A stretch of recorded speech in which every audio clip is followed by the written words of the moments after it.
Hello guides, আবার এসে গেছি আপনাদের কাছে। সকালের বাল্যভোগ সেবা গোপালের দেখে নিন, দিয়েছি। তুলসীপত্র এখনও দেওয়া হয়নি, তুলসীপত্র দেবো।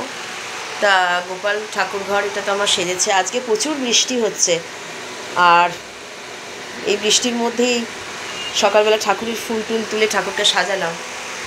কি জানেন তো গাইডস, সকালবেলায় আমি ছোটোবেলা থেকে দেখে এসেছি আমার ঠাকুমা, আমার মা, এনারা সকাল থেকে উঠেই মানে ভোরবেলায় হচ্ছে আগে ভগবান সেবা, তারপরে আমার সংসারের। আমার যতই কাজকর্ম সংসারের বেশি থাক না কেন, আমি সকালবেলা উঠে যদি এই ভগবান সেবা না দিতে পারি, আমার ভীষণ শরীরের মধ্যে অস্থির করে।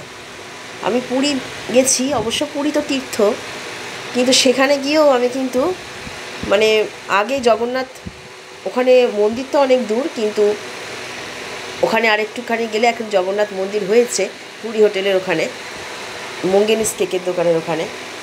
তা দর্শন করে তারপর কিন্তু আমি মানে যা আনন্দ করার আমরা করতাম, কিন্তু আমার কিন্তু আগে দর্শন। তা আমার বাড়িতে সবাই বলে, আমার হাজব্যান্ড এবং সবাই বলে, তুমি ভোরবেলা উঠে, আর গাইডস এটা যে করছি না, এটা কি বলুন তো, আমার পরের জেনারেশান যারা থাকবে তারা শিখছে, মানে আমার ছেলেও শিখবে যে সকালে উঠে মা সংসারের সমস্ত বাসি কাজ সেরে, স্নান সেরে ঠাকুর ঘরে এসে আগে নিত্য গোপাল সেবা করবে, ভগবান সেবা করবে। সরি গাইডস, একটু ঠান্ডা লেগে গেছে, মানে ওয়েদারটা এত হয়ে গেছে না, আমার গলা এই জন্য ভগবানের যে গানের সেবা দিচ্ছি তাতেও গলা একটু ভেঙে যাচ্ছে।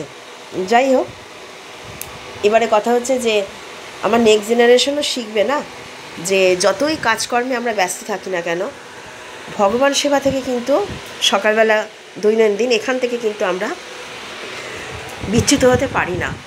আমার অফিসেও যেমন আমার একটা কাজের জায়গা, সেখানে আমার যেন আমার দায়িত্ব আছে, আমার ঘরে যে ভগবান আছে তার উপরেও আমার দায়িত্ব আছে।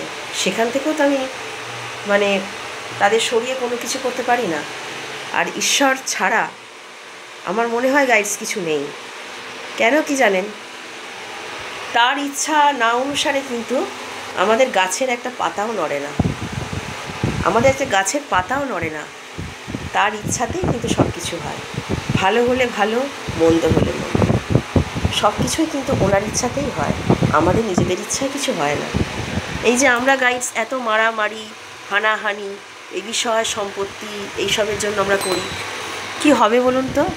আমরা তো কিছু নিয়ে যাব না, আমরা কি সাথে কিছু নিয়ে যাব? কিন্তু কি নিয়ে যাব জানেন? এই যে সেবা করছি, এই সেবাটাই আমরা হয়তো একটু নিয়ে যেতে পারি। গয়না গাটি, বিষয় সম্পত্তি, ঘর বাড়ি, এগুলো কিন্তু গাইডস আমরা কিছুই নিয়ে যাব না, সব ফেলে রেখে চলে যেতে হবে।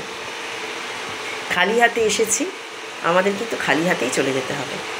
আর একটা কি জানেন গাইডস, আমি জীবনে মানে আমার যা বয়স হয়েছে, এই বয়সে আমার এত অভিজ্ঞতা সঞ্চয় হয়েছে, কেন বলুন তো? মানুষের জন্য অনেক করেছি জানেন তো, মানুষের জন্য মানে আমি হয়তো অল্পই করেছি, যেটুকু করেছি সেটুকু গাইডস মানুষ মনে রাখে না, জানেন তো?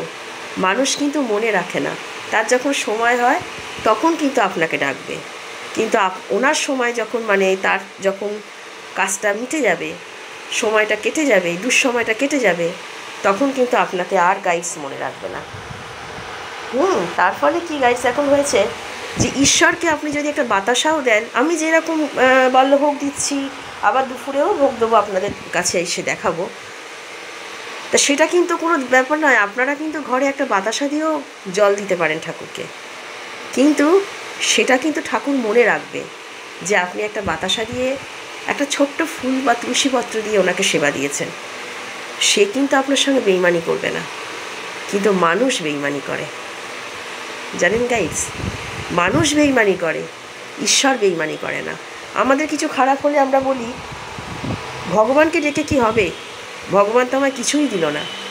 না, আমার ইচ্ছা অনুযায়ী তো সব কিছু হবে না গাইডস, তারও ইচ্ছা অনুযায়ী হবে।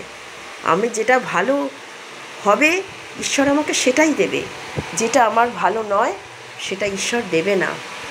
সুতরাং এইসব কথা বলে ভগবানকে দোষারোপ করে আমাদের কিছু হবে? আমাদের কিচ্ছু হবে না। গাইস অনেক কথা বললাম, তা ভিডিওটা লং হয়ে যাচ্ছে। বাল্যক ভোগ তো দেখে নিলেন, দুপুরের ভোগ নিয়ে পরে আবার আসবো। এখন এটাই বন্ধ করলাম। ভালো থাকবেন।